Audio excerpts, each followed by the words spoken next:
اس کے گھر سے جو 3 لڑکیاں برآمد ہوئی تھیں وہ بھی اس فقرے کو مکمل نہ کر سکیں۔ انہوں نے اپنے متعلق بتا دیا کہ انہیں اخلاقی تخریب کاری اور مردوں کو پھانس کر استعمال کرنے کے لیے بھیجا گیا تھا۔ ارسلان کے گھر راتوں کو محفلیں جمع کرتی تھیں جن میں فوج اور انتظامیہ کے افسر آیا کرتے تھے۔ ان کی خفیہ ملاقاتیں اور اجلاس ان لڑکیوں کے بغیر ہوتے تھے۔ لڑکیوں نے یہ تصدیق کر دی کہ مصر میں بغاوت کے لیے زمین ہموار کر دی گئی ہے۔ جس لڑکی نے دونوں بھائیوں کو ایک دوسرے کے ہاتھوں قتل کرا دیا تھا اس نے قتل کی ساری کہانی سنا دی جو بیان کی گئی ہے۔ اس نے بتایا کہ وہ الادریس کے بڑے بیٹے کو پہلے ہی اپنے جال میں محبت کا جھانسا دے کر لے چکی تھی۔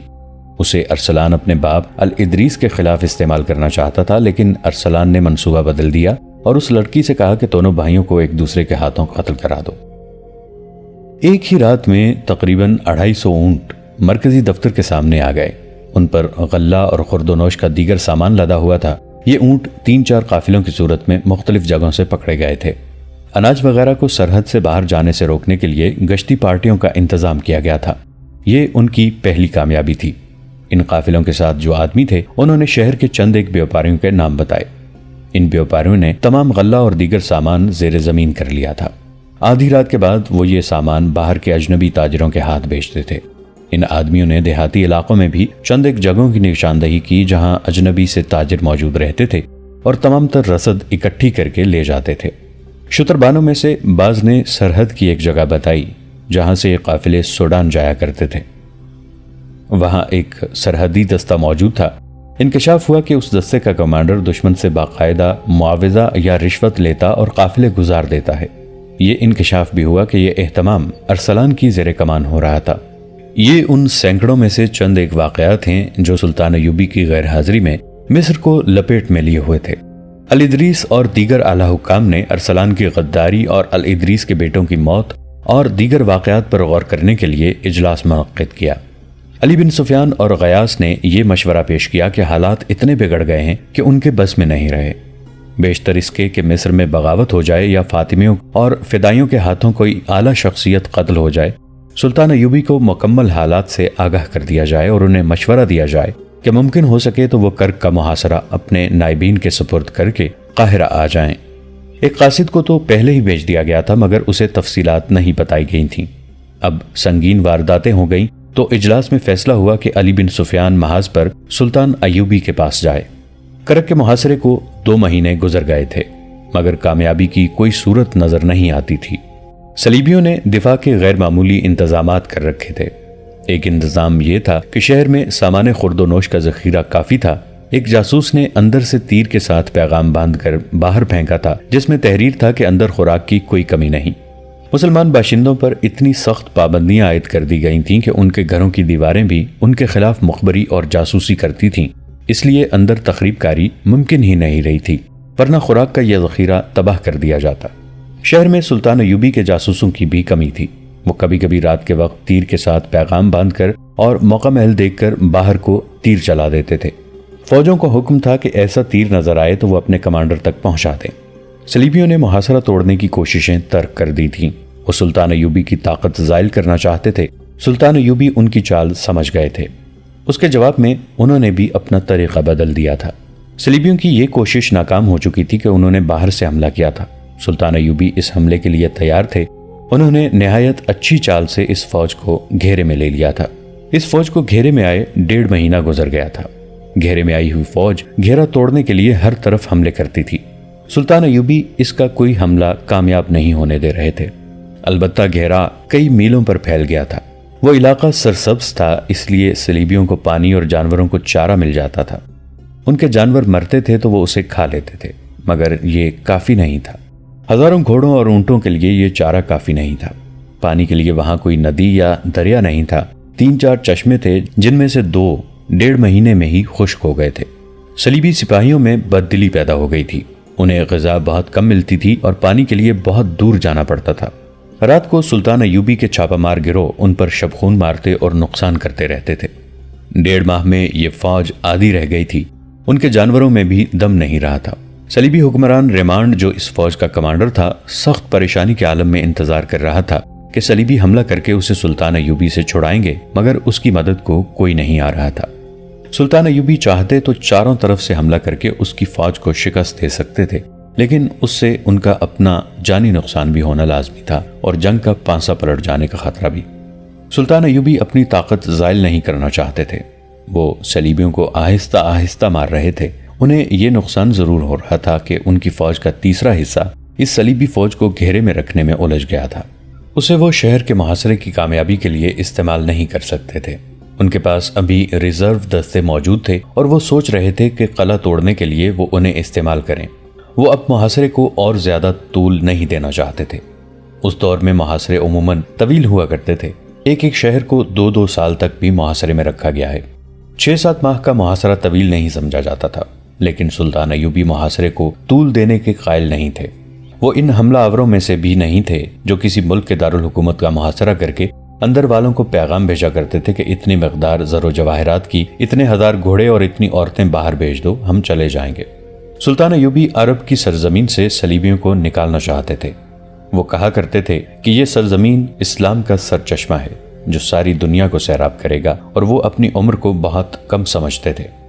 یہ الفاظ انہوں نے بارہا کہے تھے کہ میں یہ کام اپنی مختصر سی عمر میں پورا کر دینا چاہتا ہوں، ورنہ میں دیکھ رہا ہوں کہ مسلمان امراء اس مقدس خطے کو صلیبیوں کے ہاتھ بیچتے چلے جا رہے ہیں۔ ایک رات وہ خیمے میں گہری سوچ میں کھوئے ہوئے تھے۔ انہوں نے یہاں تک سوچا کہ قلعے کے ارد گرد اتنی فراخ سرنگیں کھدوا دی جائیں جن میں پیادہ سپاہی گزر سکیں۔ کچھ اور طریقے بھی ان کے ذہن میں آئے۔ وہ اب چند دنوں میں کرک پر قبضہ کر لینا چاہتے تھے۔ اس کیفیت میں علی بن سفیان ان کے خیمے میں داخل ہوا۔ اسے دیکھ کر سلطان ایوبی خوش نہیں ہوئے، کیونکہ انہیں اطلاع مل چکی تھی کہ مصر کے حالات خطرناک مرحلے میں داخل ہو چکے ہیں۔ چہرے پر تشویش کے آثار لیے سلطان ایوبی علی بن سفیان سے بغلگیر ہو کر ملے اور کہا، تم میرے لیے یقیناً کوئی خوشخبری نہیں لائے۔ بظاہر خیریت ہے، علی بن سفیان نے کہا، مگر خوشخبری والی بات بھی کوئی نہیں۔ اس نے مصر کے حالات اور واقعات سنانے شروع کر دیے۔ علی بن سفیان جیسا ذمہ دار حاکم سلطان ایوبی سے کچھ بھی نہیں چھپا سکتا تھا، نہ ہی وہ انہیں خوش فہمیوں میں مبتلا کر سکتا تھا۔ حالات کا تقاضا یہ تھا کہ لگی لپٹی رکھے بغیر بات کی جائے۔ علی بن سفیان نے تقی الدین کی غلطیوں اور سلطان ایوبی کی بھی 1-2 غلطیوں کا کھل کر ذکر کیا۔ ارسلان کی غداری کا قصہ اور الادریس کے جواں بیٹوں کی موت کا حادثہ سن کر سلطان ایوبی کے آنسو نکل آئے۔ اگر ارسلان مر نہ چکا ہوتا تو سلطان ایوبی کبھی یقین نہ کرتے کہ ان کا یہ حاکم جسے وہ اپنا وفادار دوست سمجھتے ہیں غداری کر سکتا ہے۔ اس سے پہلے بھی 2 دوست ان سے غداری کر چکے تھے۔ اگر ارسلان ذرا سی دیر زندہ رہتا تو باقی راز بھی بے نقاب کر دیتا، علی بن سفیان نے کہا۔ اس کے آخری فکرے سے جو موت نے پورا نہ ہونے دیا، صاف ثبوت ملتا ہے کہ مصر میں بغاوت ہونے ہی والی ہے۔ مصر میں ہماری جو فوج ہے اسے ذہنی لحاظ سے پست کر دیا گیا ہے۔ میری جاسوسی بتاتی ہے کہ کماندار تک غلط فہمیوں اور بے اطمینانی کا شکار ہو گئے ہیں۔ فوج کے لیے غلے اور گوشت کی قلت پیدا کر کے یہ بے بنیاد بات پھیلا دی گئی ہے کہ تمام تر رسد محاذوں پر بھیجی جا رہی ہے، اور یہ بھی کہ فوج کا مال حاکم بیچ کر کھا رہے ہیں۔ دشمن کی سازش پوری طرح کامیاب ہے۔ دشمن کی سازش اسی ملک میں کامیاب ہوتی ہے جہاں کے چند ایک افراد دشمن کا ساتھ دینے پر اتر آتے ہیں، سلطان ایوبی نے کہا۔ اگر ہمارے اپنے بھائی دشمن کا اعلی کار بن جائیں تو ہم دشمن کا کیا بگاڑ سکتے ہیں؟ میں جس طرح اللہ کے ان شیروں کے جذبے کے زور پر اور ان کی جانیں قربان کر کے صلیبیوں کو میدان جنگ میں ناخن چنے چبوا رہا ہوں، اسی طرح میرے حاکم بھی پکے مسلمان ہوتے تو آج قبلہ اول آزاد ہوتا اور ہماری اذانیں یورپ کے کلیساؤں میں گونج رہی ہوتی، مگر میں مصر میں قید ہو کے رہ گیا ہوں۔ میرے جذبے اور میرا عزم زنجیروں میں جکڑے گئے ہیں۔ انہوں نے کچھ دیر کی گہری خاموشی اور سوچ کے بعد کہا، مجھے سب سے پہلے ان غداروں کو ختم کرنا ہوگا، ورنہ یہ قوم کو دیمک کی طرح کھاتے رہیں گے۔ میں یہ مشورہ لے کر آیا ہوں کہ اگر محاذ آپ کو اجازت دے تو مصر چلیے، علی بن سفیان نے کہا۔ میں حقائق سے چشم پوشی نہیں کر سکتا علی، سلطان ایوبی نے کہا، لیکن میں یہ اظہار کیے بغیر بھی نہیں رہ سکتا کہ میرے ہاتھوں صلیبیوں کی گردن اور فلسطین چھڑانے والے میرے اپنے بھائی ہیں۔ علی بن سفیان، اگر میں نے غداروں کو اسلام کے دشمنوں کے ساتھ دوستی کرنے والے مسلمانوں کو بھی ابھی ختم نہ کیا تو یہ کبھی ختم نہیں ہوں گے، اور ہماری تاریخ کو یہ گروہ ہمیشہ شرمسار کرتا رہے گا۔ قوم میں ہر دور میں یہ گروہ موجود رہے گا جو دین اور رسول صلی اللہ علیہ وسلم کے دشمنوں سے دوستی کر کے اسلام کی جڑیں کھوکھلی کرتا رہے گا۔ انہوں نے پوچھا، سوڈان کے محاذ کی کیا خبر ہے؟ میں نے تقی الدین کو پیغام بھیج دیا ہے کہ اس محاذ کو سمیٹنا شروع کر دو۔ مصر میں کسی کو بھی معلوم نہیں کہ آپ نے ایسا حکم دیا ہے، علی بن سفیان نے کہا، اور کسی کو معلوم ہونا بھی نہیں چاہیے، سلطان ایوبی نے کہا۔ انہوں نے دربان کو بلایا اور کہا، کاتب کو فوراً بلاؤ۔ کاتب کاغذ اور قلمدان لے کر آیا تو سلطان ایوبی نے کہا، لکھو، قابل صد احترام نور الدین زنگی۔ وہ قاصد بڑا ہی تیز رفتار تھا جس نے سلطان ایوبی کا پیغام اگلی رات کے آخری پہر بغداد نور الدین زنگی تک پہنچا دیا۔ سلطان ایوبی نے اسے کہا تھا کہ راستے میں ہر چوکی پر اسے تازہ دم گھوڑا مل جائے گا، لیکن وہ گھوڑا صرف تبدیل کرے، خود آرام اور کھانے کے لیے نہ رکے، کہیں بھی گھوڑا آہستہ چلے۔ اگر رات کو نور الدین زنگی کے پاس پہنچے تو دربان سے کہہ دے کہ انہیں جگا دے۔ اگر زنگی خفگی کا اظہار کریں تو کہہ دینا کہ صلاح الدین نے کہا ہے کہ ہم سب جاگ رہے ہیں۔ قاصد جب نور الدین زنگی کے دروازے پر پہنچا تو محافظ دستے نے اسے روک لیا اور کہا کہ پیغام صبح دیا جائے گا۔ قاصد نے گھوڑے تو کئی بدلے تھے مگر پانی کا ایک گھونٹ پینے کے لیے بھی نہیں رکا تھا۔ تھکن، بھوک، پیاس اور 2 راتوں کی بیداری سے وہ لاش بن گیا تھا۔ زبان پیاس سے اکڑ گئی تھی، وہ پاؤں پر کھڑا نہیں ہو سکتا تھا اور اس کے منہ سے بات نہیں نکلتی تھی۔ اس نے اشاروں میں بتایا کہ پیغام بہت ضروری ہے۔ نور الدین زنگی نے بھی سلطان ایوبی کی طرح اپنے خصوصی عملے اور دربان اور اپنے باڈی گارڈز کے کمانڈرز کو کہہ رکھا تھا کہ کوئی ضروری بات یا پیغام ہو تو اس کی نیند اور آرام کی پرواہ نہ کی جائے۔ قاصد کی حالت دیکھ کر باڈی گارڈ کمانڈر نے اندر جا کر نور الدین زنگی کو جگایا۔ وہ باہر آ گئے اور پیغام اور قاصد کو ملاقات کے کمرے میں لے گئے۔ قاصد کمرے میں داخل ہوتے ہی گر پڑا۔ زنگی نے اپنے ملازموں کو بلایا اور قاصد کی دیکھ بھال کرنے کو کہا۔ انہوں نے پیغام پڑھنا شروع کر دیا۔ سلطان ایوبی نے لکھا تھا، آپ پر اللہ کی رحمت ہو، میرا پیغام آپ کو خوش نہیں کرے گا۔ آپ کے لیے خوشی اور اطمینان کی بات صرف یہ ہے کہ میں نے حوصلہ نہیں چھوڑا، آپ کے ساتھ کیا ہوا عہد پورا کر رہا ہوں۔ آپ میرے پاس تشریف لائیں گے تو تمام تر حالات سناؤں گا۔ میں نے کرک کو محاصرے میں لے رکھا ہے، ابھی کامیابی نہیں ہوئی۔ اتنی کامیابی حاصل کر چکا ہوں کہ صلیبیوں کی ایک فوج نے شاہ ریمانڈ کی سرکردگی میں باہر سے مجھ پر حملہ کیا تھا۔ میں نے محفوظہ سے اسے گھیرے میں لے لیا ہے۔ اب تک اس کی آدھی فوج ختم کر چکا ہوں۔ بھوکے صلیبی اپنے ان گھوڑوں اور اونٹوں کو کھا رہے ہیں جو انہیں اتنی دور سے یہاں لائے تھے۔ میں اس کوشش میں ہوں کہ ریمانڈ کو زندہ پکڑ لوں، مگر کرک کا محاصرہ لمبا ہوتا جا رہا ہے۔ صلیبیوں کا داغ اور طریقہ جنگ پہلے سے بہت بہتر ہے۔ میں محاصرے کو کامیاب کرنے کے طریقے سوچ رہا تھا اور مجھے امید تھی کہ میرے جانباز مجاہد قلعہ توڑ لیں گے۔ وہ جس جذبے سے لڑ رہے ہیں وہ آپ کو حیران کر دے گا، مگر سوڈان میں میرا بھائی تقی الدین ناکام ہو گیا ہے۔ اس کی غلطی کہ اس نے اجنبی صحرا میں جا کر فوج کو پھیلا دیا ہے۔ وہ مدد مانگ رہا ہے، میں نے اسے محاذ سمیٹنے اور واپس آنے کو کہہ دیا ہے۔ مصر سے آئی ہوئی خبریں اچھی نہیں۔ غداروں اور ایمان فروشوں نے دشمن کا آلائے کار بن کر مصر میں بغاوت اور صلیبی یلغار کے لیے رستہ صاف کر دیا ہے۔ علی بن سفیان کو آپ اچھی طرح جانتے ہیں، وہ خود میرے پاس آیا ہے۔ میں اس کے مشورے کو نظر انداز نہیں کر سکتا کہ میں مصر چلا جاؤں۔ محترم، میں کرک کا محاصرہ اٹھا نہیں سکتا، ورنہ صلیبی کہیں گے کہ صلاح الدین پسپا بھی ہو سکتا ہے۔ دشمن کی گردن میرے ہاتھ میں ہے، آئیے اور یہ گردن آپ اپنے ہاتھ میں پکڑیں۔ اپنی فوج ساتھ لائیں، میں اپنی فوج مصر لے جاؤں گا، ورنہ مصر بغاوت کا شکار ہو جائے گا۔ امید ہے آپ میرے دوسرے پیغام کا انتظار نہیں کریں گے۔ نور الدین زنگی رحمت اللہ علیہ نے ایک لمحہ بھی انتظار نہ کیا، شب خوابی کے لباس میں ہی مصروف کار ہو گئے۔ فوجی حکام کو بلا لیا، انہیں احکام دیے اور دن ابھی آدھا نہیں گزرا تھا کہ ان کی فوج کرک کی سمت کوچ کر چکی تھی۔ زنگی وہ صالح مجاہد تھے جن کا نام سن کر صلیبی بدک جاتے تھے۔ ان کے سینے میں ایمان کی شمع روشن تھی۔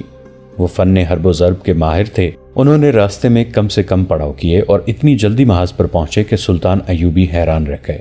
اگر قاصد پہلے سے انہیں اطلاع نہ دے دیتے کہ زنگی اپنی فوج کے ساتھ آ رہے ہیں تو دور سے گرد کے بادل دیکھ کر سلطان ایوبی سمجھتے کہ صلیبیوں کی فوج آ رہی ہے۔ سلطان ایوبی گھوڑا سرپٹ بگاتے استقبال کے لیے گئے۔ نور الدین زنگی رحمت اللہ علیہ انہیں دیکھ کر گھوڑے سے کود آئے۔ اسلام کی عظمت کے یہ دونوں پاسبان جب گلے ملے تو جذبات کی شدت سے سلطان ایوبی کے آنسو نکل آئے۔ سلطان ایوبی نے نور الدین زنگی کو تمام تر حالات اور غداروں کی ساری کارستانیاں سنائیں۔ زنگی نے کہا، صلاح الدین، تمہاری عمر ابھی اتنی نہیں گزری کہ چند ایک حقائق کو قبول کر سکو۔ یہ اسلام کی بد نصیبی ہے کہ غدار ہماری قوم کا لازمی حصہ بن گئے ہیں اور قوم ان سے کبھی پاک نہیں ہوگی۔ مجھے صاف نظر آ رہا ہے کہ ایک وقت آئے گا جب غدار قوم پر باقاعدہ حکومت کریں گے۔ دشمن کے خلاف باتیں کریں گے، بلند دعوے کریں گے، دشمن کو کچل دینے کے نعرے لگائیں گے، مگر قوم جان نہیں سکے گی کہ ان کے حکمران دراصل اس کے اور ان کے دین کے دشمن کے ساتھ درپردہ دوستی کر چکے ہیں۔ دشمن انہی کو ڈھال اور انہی کو تلوار بنائے گا اور ان کے ہاتھوں قوم کو مروائے گا۔ پریشان نہ ہو صلاح الدین، ہم حالات پر قابو پا لیں گے۔ تم مصر پہنچو اور تقی الدین کو مدد دے کر سوڈان سے نکالو۔ دائیں بائیں حملے کر کے دشمن کو الجھائے رکھو تاکہ تقی الدین کا کوئی دستہ کہیں گھیرے میں نہ آ جائے۔ مصر میں فوجوں کو یکجا کرو اور مصر میں جو فوج ہے اسے میرے پاس بھیج دو، میں اس دماغ سے بغاوت کا کیڑا نکال دوں گا۔ شام کے بعد زنگی نے اپنی فوج کو کرک کے محاصرے پر لگا دیا اور سلطان ایوبی کی فوج پیچھے ہٹائی۔ انہیں فوراً قاہرہ کے لیے کوچ کا حکم دے دیا گیا۔ کچھ غلطی وہاں ہو گئی جہاں سلطان ایوبی نے ریمانڈ کی فوج کو گھیرے میں لے رکھا تھا۔ زنگی نے جب وہاں اپنے دستے اس ہدایت کے ساتھ بھیجے کہ سلطان ایوبی کی فوج کی بدلی کرنی ہے تو احکام اور ہدایات پر کسی غلط فہمی کی بنا پر عمل نہ ہو سکا۔ ریمانڈ نے اتفاق سے اس سمت حملہ کیا جہاں اسے توقع تھی کہ مسلمانوں کا رستہ کمزور ہے۔ اس نے وہاں کسی کو بھی حملہ روکنے کے لیے تیار نہ پایا۔ وہ اس طرف سے نکل گیا اور کچھ فوج بھی نکل گئی۔ صلیبیوں کی بچی کچی فوج پھنسی رہ گئی، جسے اگلے روز پتہ چلا کہ ان کا حکمران کمانڈر بھاگ گیا ہے، تو اس نے بھی اندھا دھند بھاگنے کی کوشش کی۔ صلیبی اپنی جانیں بچانے کے لیے لڑے، کچھ مارے گئے اور بعض پکڑے گئے۔ نقصان یہ ہوا کہ ریمانڈ نکل گیا۔ فائدہ یہ ہوا کہ گھیرا کامیاب رہا اور نور الدین زنگی کی فوج کا یہ حصہ کرک کے محاصرے کو کامیاب کرنے کے لیے فارغ ہو گیا۔ سلطان ایوبی جب قاہرہ کو روانہ ہونے لگے تو حسرت بھری نظروں سے کرک کو دیکھا۔ انہوں نے زنگی سے کہا، تاریخ یہ تو نہیں کہے گی کہ سلطان صلاح الدین ایوبی پسپا ہو گیا تھا؟ میں نے محاصرہ اٹھایا تو نہیں؟ نہیں صلاح الدین، نور الدین زنگی نے ان کا گال تھپکا کر کہا، ہم نے شکست نہیں کھائی، تم جذباتی ہو گئے ہو۔ جنگ جذبات سے نہیں لڑی جاتی۔ میں آؤں گا میرے فلسطین، سلطان ایوبی نے کرک کو دیکھتے ہوئے کہا۔ میں آؤں گا۔ انہوں نے گھوڑے کو ایڑ لگا دی، پھر پیچھے مڑ کر نہیں دیکھا۔ نور الدین زنگی انہیں دیکھتے رہے۔ جب وہ اپنے گھوڑے سمیت دور جا کر گرد میں چھپ گئے تو زنگی نے اپنے ایک نائب سے کہا، اسلام کو ہر دور میں ایک صلاح الدین ایوبی کی ضرورت ہوگی۔ یہ واقعہ 1173 عیسوی بمطابق 569 ہجری کے وسط کا ہے۔ مصر کے دیہاتی اس کی راہ دیکھ رہے تھے۔ ہر کسی کی زبان پر یہی الفاظ تھے، وہ آسمان سے آیا ہے، خدا کا دین لایا ہے، دل کی بات بتاتا اور آنے والے وقت کے اندھیروں کو روشن کر کے دکھاتا ہے، مرے ہوں کو اٹھا دیتا ہے۔ وہ کون تھا؟ جنہوں نے اسے دیکھا تھا وہ اس کی کرامات سے اس قدر مسحور ہو گئے تھے کہ یہ جاننے کی ضرورت ہی محسوس نہیں کرتے تھے کہ وہ کون ہے۔ وہ تسلیم کر لیتے تھے کہ وہ آسمان سے آیا ہے، خدا کا دین لایا ہے، اور جو لوگ اس کی راہ دیکھ رہے تھے وہ اس سوال سے بے نیاز تھے کہ وہ کون ہے۔ قافلے گزرتے تھے تو اسی کی کرامات سناتے تھے۔ کوئی اکیلا دکیلا مسافر کسی گاؤں میں جاتا تھا تو اسی کے معجزوں کا ذکر کرتا تھا۔ بعض لوگ اسے نبی اور پیغمبر بھی کہتے تھے، اور کچھ ایسے بھی تھے جو اسے بارش کا دیوتا مانتے تھے اور اس کی خوشنودی کے لیے انسانی جان کی قربانی دینے کے لیے بھی تیار رہتے تھے۔ ان میں سے کوئی بھی یہ جاننے کی کوشش نہیں کرتا تھا کہ اس کا مذہب کیا ہے اور وہ کیسا عقیدہ ساتھ لایا ہے۔ لوگ ابھی پسماندگی کے دور میں تھے، علم سے بے بہرا تھے اور قدرت کے ستم کا شکار رہتے تھے۔ انہیں جہاں امید بنتی تھی کہ ان کے مصائب کا حل موجود ہے وہاں جا سجدے کرتے تھے۔ ان کی اکثریت مسلمان تھی۔ اسلام کی روشنی وہاں تک پوری آب و تاب سے پہنچی تھی۔ مسلمانوں نے مسجدیں بھی بنا رکھی تھیں، رب کعبہ کے حضور 5 وقت سجدے بھی کرتے تھے، مگر اسلام کے سچے عقیدے کو پختہ تر کرنے کا کوئی انتظام نہ تھا۔ ان کے امام بے علم تھے جو اپنی امامت کو برقرار رکھنے کے لیے لوگوں کو عجیب و غریب باتیں بتاتے رہتے تھے۔ قرآن کو انہوں نے نعوذ باللہ کالے علم کی ایک کتاب بنا ڈالا تھا اور ایسا تاثر پیدا کر رکھا تھا، قرآن کو صرف امام سمجھ سکتا ہے۔ چنانچہ یہ مسلمان قرآن کو ہاتھ لگانے سے بھی ڈرتے تھے۔ ان اماموں نے لوگوں کے دلوں میں غیب کا ایک لفظ بٹھا دیا تھا اور انہیں باور کرا دیا تھا کہ جو کچھ بھی ہے وہ غیب میں ہے اور غیب میں جھانکنے کی قدرت صرف امام کو حاصل ہے۔ اماموں نے انسان کو ایک کمزور چیز بنا دیا تھا۔ اس مقام سے وسوسے اور توہمات پیدا ہوئے۔ صحرائی آندھیوں کی چیخوں میں انہیں اس مخلوق کی آوازیں سنائی دینے لگیں جو امام کہتے تھے کہ انسانوں کو نظر نہیں آ سکتی۔ بیماریاں جنات اور شرار بن گئیں۔ امام معالج اور عامل بن گئے جنہوں نے دعویٰ کیا کہ ان کے قبضے میں جنات ہیں۔ انسان غیب سے اور غیب کی سزا سے اتنے خوفزدہ رہنے لگے کہ ان کے دلوں میں اسلام کا عقیدہ کمزور پڑ گیا اور وہ ہر اس آواز پر لبیک کہنے لگے جو انہیں غیب کی مخلوق اور غیب کی سزا سے بچانے کا یقین دلاتی تھی۔ یہی وجہ تھی کہ لوگ بے تابی سے اس کی راہ دیکھتے تھے جو آسمان سے آیا اور مرے ہوئوں کو اٹھا دیتا تھا۔ دوستو، آج کے لیے اتنا ہی۔ اسی کہانی کی اگلی قسط کے ساتھ بہت جلد حاضر ہوں گے۔ نیچے کامنٹ سیکشن میں اپنی رائے کا اظہار ضرور کیجیے گا۔ ہمارے اس چینل کو سبسکرائب کر کے نیچے موجود بیل آئیکن کو بھی ضرور کلک کیجیے گا۔ اگلی ملاقات تک کے لیے ہمارا اور آپ کا اللہ نگہبان۔